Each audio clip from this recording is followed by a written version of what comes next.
Hello, this is Heather Joshi, and this is the demo for the Vanitas drawing. This is part 1.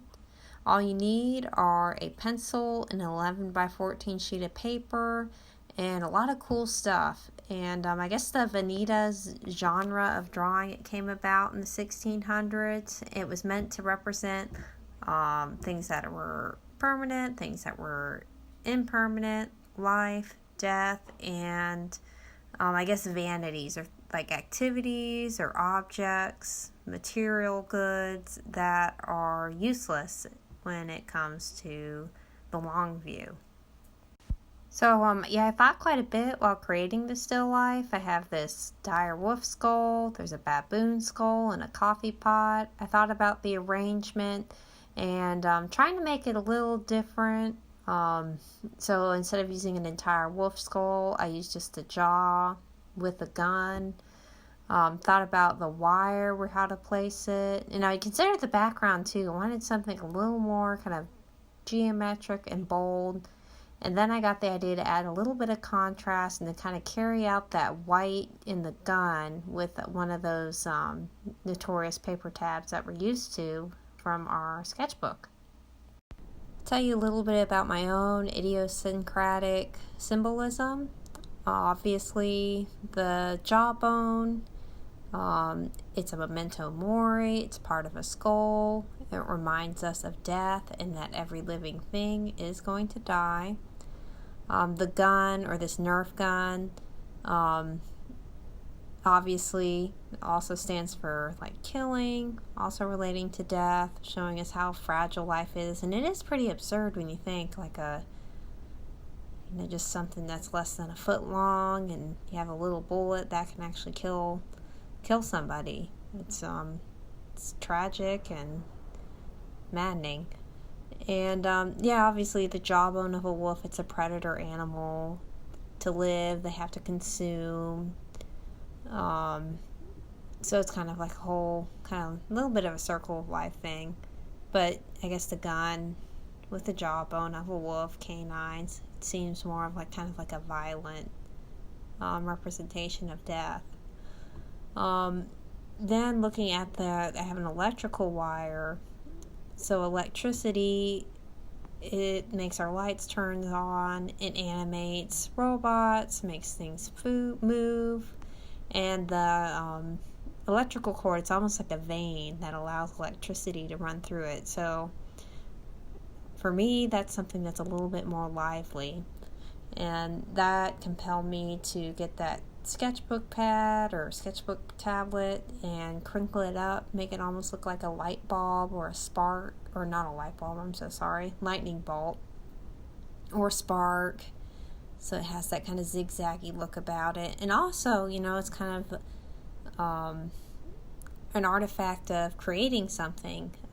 We're all drawing in our sketchbooks. We see these, we shed these. So it's showing that we're making. So it's productive and something that's full of life.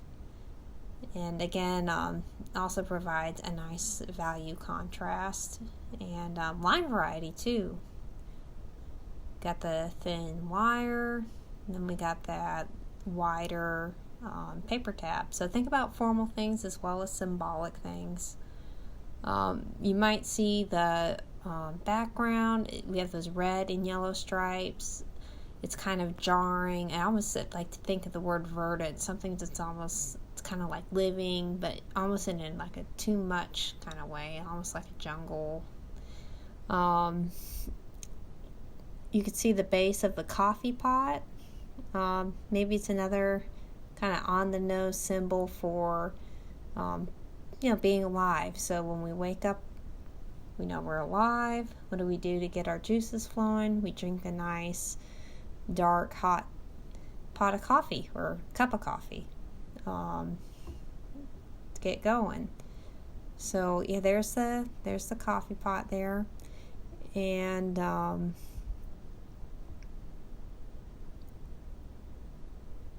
moving around. I guess thinking maybe the rock. That could be sort of, it implies permanence, rocks, they undergo erosion and such, but they go through change much more slowly than human beings and animals. They don't grow, so they seem a little bit more permanent.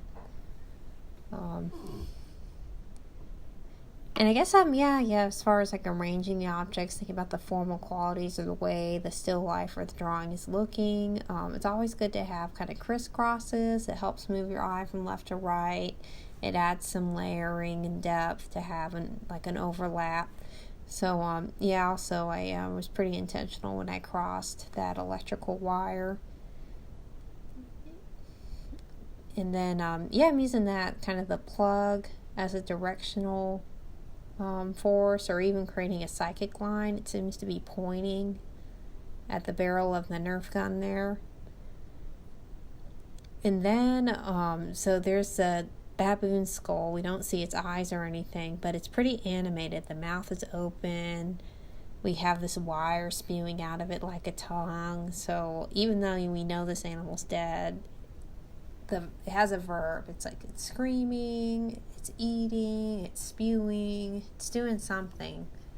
And also it's pretty threatening.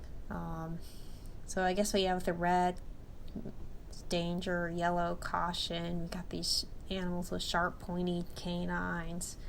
I wanted to just make something that was just kind of like a dangerous drawing,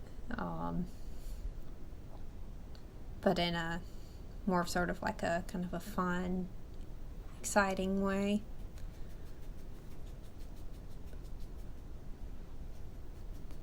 Here's my gesture drawing. I was sure to draw everything that I could see.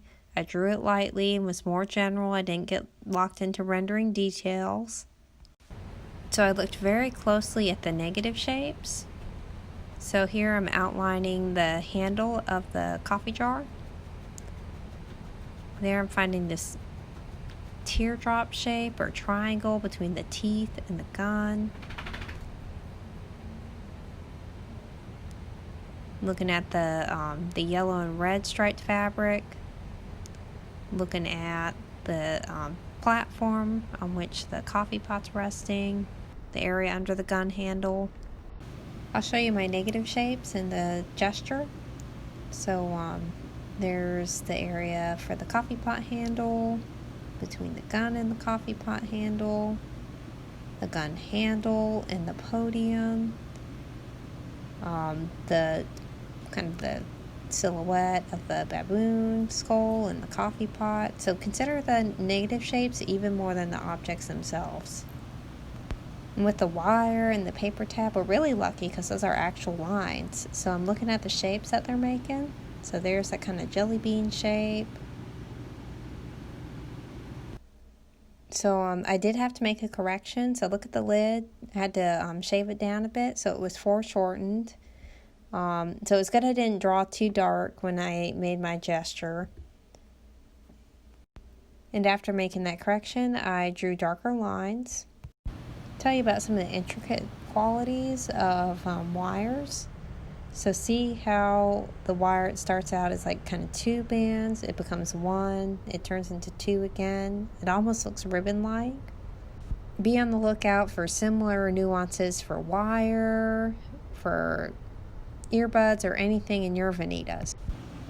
So here I'm showing you how I'm not really thinking about objects but shapes. So I'm showing you that this wire is making a triangle.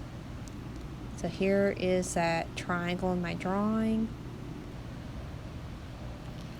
I'm looking for another shape. So I'm looking at this kind of complex shape within the platform. So there it is. So I wasn't thinking of it as a platform, but a weird kind of almost like a leaf looking shape. Here's the drawing with darkened lines throughout.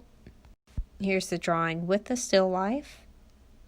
Here's a photo of the drawing that's been enhanced with a photo editing app. And that is the end of the demo. Thank you so much for watching, and I hope you find it helpful. And part 2 will be up soon. Bye-bye.